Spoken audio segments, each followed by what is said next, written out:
O começo da civilização japonesa é remoto e indeterminado. Estudos apontam que os primeiros povos vieram da Sibéria e entraram em contato com as terras do arquipélago japonês por volta do século III a.C. Nessa época, ficaram conhecidas algumas culturas ancestrais que percorreram o solo nipônico, como Yayoi, Kyushu e Jomon. A unificação política do Japão teria acontecido ao longo da dinastia Yamato, que se destacou pelo surgimento de um estado centralizado. A partir do século VI d.C., os chefes locais ganharam mais poder, e as guerras entre os donos de porções limitadas de terra se tornaram cada vez mais evidentes. No século seguinte, a dinastia Yamato estabeleceu a sua influência e recuperou o governo monárquico. A monarquia manteve sua hegemonia durante quase um milênio, e os samurais ganharam força enquanto agentes militares e políticos. Na Idade Moderna, as relações comerciais e as grandes navegações se tornaram cada vez mais frequentes. Os grandes protagonistas das rotas colonizadoras eram países localizados na Europa ou na Ásia.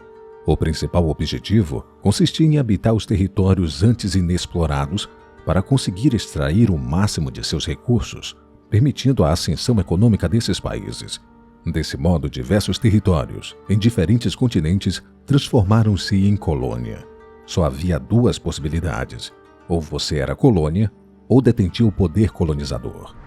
A questão que intriga muitos estudiosos é compreender por que a Arábia Saudita, o Irã, a Tailândia e o Japão, por exemplo, ficaram de fora do rol das nações que até então eram submetidas a autoridades de países estrangeiros.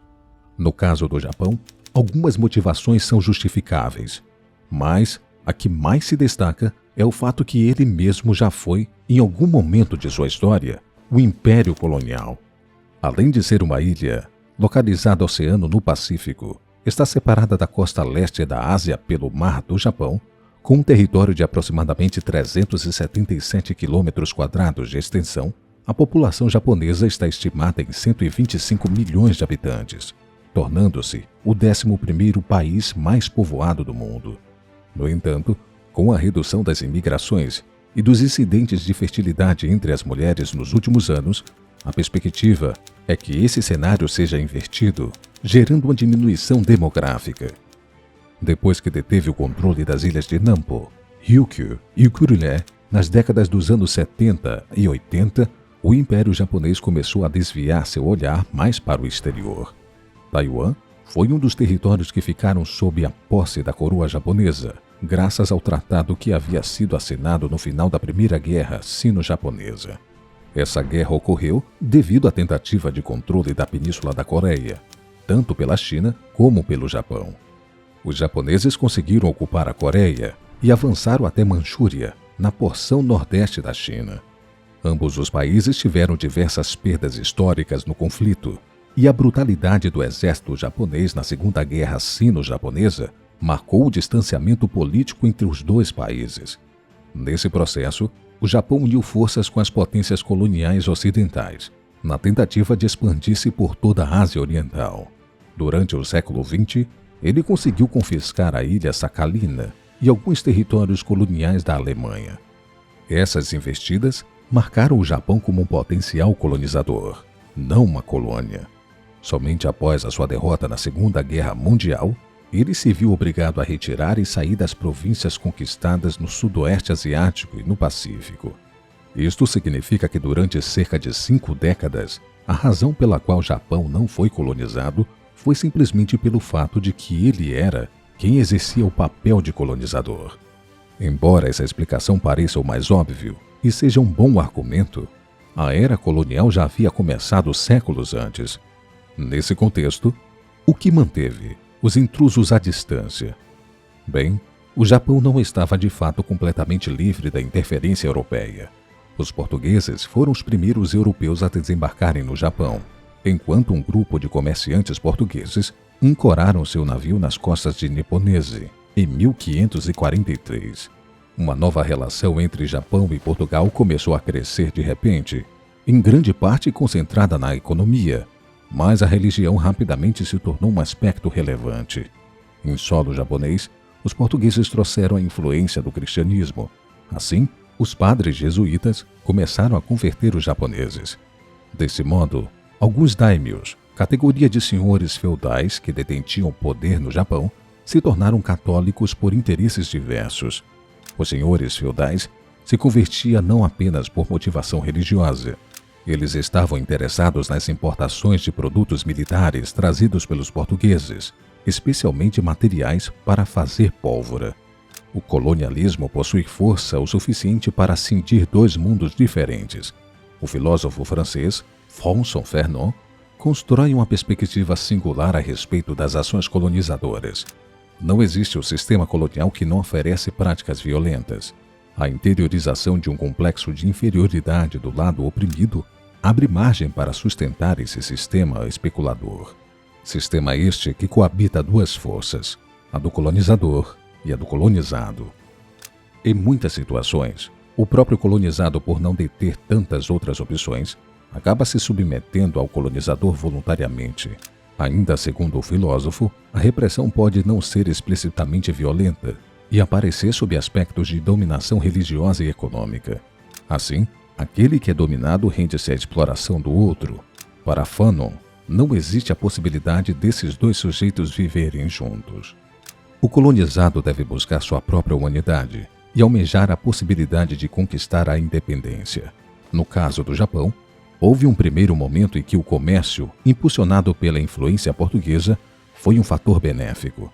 A maior parte de seus produtos comerciais vinha da China, que há muito tempo estava fora dos limites do Japão. Isto significa que os portugueses tinham algo que os japoneses realmente queriam, mas que não conseguiram obter por conta própria. Era um sistema perfeito e funcionou bem por algumas décadas. Os japoneses podiam comprar mercadorias como seda e porcelana da China, sem ter que passar diretamente pelos comerciantes chineses, e ao mesmo tempo, os portugueses podiam se expandir. Contudo, pouco depois de chegarem, os portugueses também instituíram o comércio de escravos. Esse comércio baseava-se na compra de cidadãos japoneses, especialmente mulheres. Após essas mulheres terem sido compradas, elas seriam vendidas aos europeus no exterior. Em 1585, um menino japonês de 8 anos de idade foi raptado e vendido como escravo a Rui Pérez, um comerciante português que atuava em Nagasaki. O menino, que foi conhecido como Gaspar Fernandes, passou a atuar como empregado doméstico junto à família Pérez. Pesquisadores acreditam que ele tinha sido vendido pelos próprios japoneses da família portuguesa.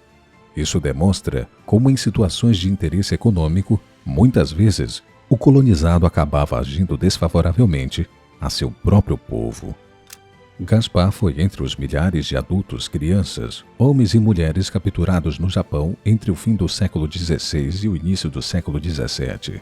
As vítimas eram raptadas nas camadas mais desfavoráveis da sociedade. Depois eram acorrentadas e empurradas aos navios.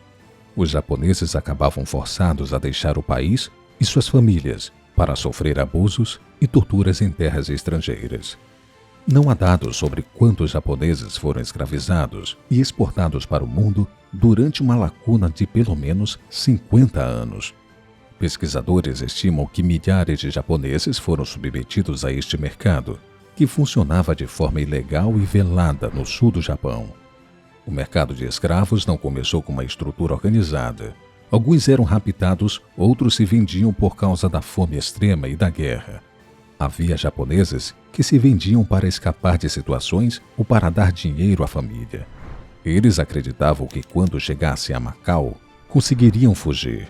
Outros foram enganados e não receberam dinheiro algum. Normalmente, os asiáticos eram utilizados para tarefas domésticas.